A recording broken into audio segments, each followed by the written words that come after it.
Dari Sky Oasis 30 menit ke depan, saya Zaki Yusuf hadir untuk Anda dan kali ini kita akan berbicara dengan Pak Arsy Aditya. Beliau ada selaku Kepala Kantor dari Kantor Imigrasi Kelas 1 TPI Polonia.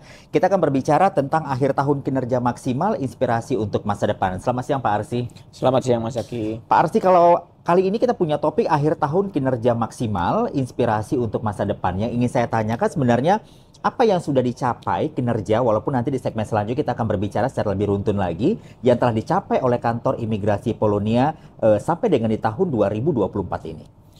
Jadi kami sebagai salah satu UPT di Direktorat Jenderal Imigrasi, tentunya kami sudah melakukan pelayanan publik di bidang keimigrasian. Di antaranya kami sudah melayani baik warga negara asing maupun warga negara Indonesia. Kemudian kami juga sudah melaksanakan atau melakukan beberapa inovasi-inovasi dalam rangka untuk memberikan pelayanan lebih prima kepada masyarakat.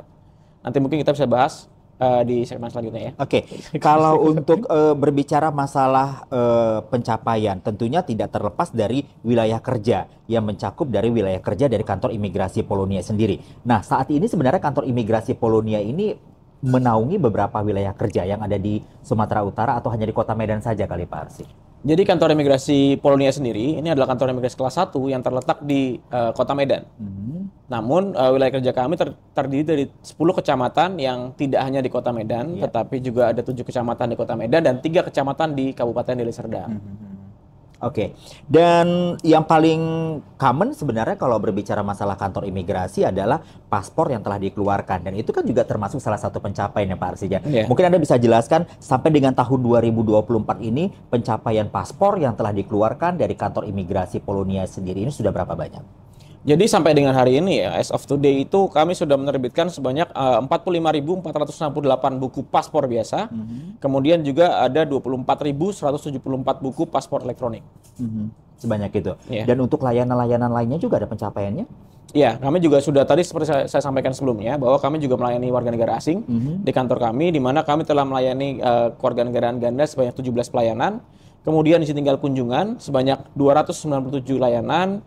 Dan izin tinggal terbatas 371 layanan, kemudian ada juga izin tinggal tetap itu sebanyak 20 layanan dan perubahan data untuk warga negara asing sebanyak 81 layanan. Nah, ternyata pencapaian yang harus dicapai, yang telah dicapai tentunya oleh Kantor Imigrasi Kelas 1 TPI Polonia tidak lepas juga dari inovasi yang diciptakan tentunya Pak Arsy ya. Saya juga ingin tahu sebenarnya inovasi apa yang sudah dilahirkan atau diciptakan oleh Kantor Imigrasi Polonia sehingga yang namanya kinerja atau juga capaian itu bisa dicapai di tahun 2024 ini. Ya, jadi kalau misalkan kita bicara inovasi di Kantor Imigrasi Polonia sendiri, kami sudah menelurkan atau menerbitkan 4 inovasi kurang lebih ya.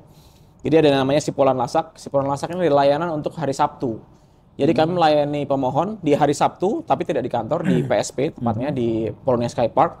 Itu selama 2024 kami sudah melayani sebanyak 950 permohonan. Itu untuk layanan hari Sabtu. Kemudian ada juga Lapak Sipolan. Jadi kalau tadi Sipolan Lasak, sekarang Lapak Sipolan. Itu kami bekerjasama dengan Universitas Sumatera Utara atau USU. Itu kami menerbitkan atau memperpanjang izin tinggal dari mahasiswa asing di USU. Itu sudah kami laksanakan sebanyak 554 atau melayani 554 permohonan untuk mahasiswa asing perpanjangan izin tinggalnya. Kemudian juga kami telah melaksanakan juga untuk Sipolan BTS. Jadi Sipolan BTS ini adalah break time service. Ini pada sesi makan siang? Iya, jadi pada waktu yang lain istirahat, teman-teman kami pelayanan tetap berjalan di kantor kami. Itu kami sudah melayani sebanyak 554 orang selama 2024 melalui layanan ini. Kemudian juga kami ada layanan rumah sakit, di mana untuk mungkin pemohon yang sakit, yang mau berobat ke luar negeri, namun tidak bisa datang ke kantor karena kondisinya sedang sakit dan harus dirawat di rumah sakit, kami bisa datang ke rumah sakit untuk dilakukan foto di rumah sakit. Itu sudah kami layani sebanyak 96 orang untuk layanan ini. Demikian. Kemudian juga ada Desa Binaan dan Isi Paspor. Ini adalah salah satu juga program dari Direktorat Jenderal Imigrasi yang kami implementasikan juga di Kantor Imigrasi Polonia. Kalau sedikit barangkali Pak Arsy bisa menyinggung masalah Desa Binaan sebelum kita nanti break di sesi pertama ini. Seperti apa sih aplikasinya? Jadi Desa Binaan ini sebetulnya adalah salah satu respon atau tindak lanjut dari pesan Bapak Presiden untuk menindaklanjuti terkait dengan TPPO atau TPPM. Jadi tindak pidana perdagangan orang dan tindak pidana penyelundupan manusia. Di mana dengan Desa Binaan ini kami memilih salah satu desa untuk kami bina dan kami kami sosialisasi tentang bahayanya TPPO dan TPPM.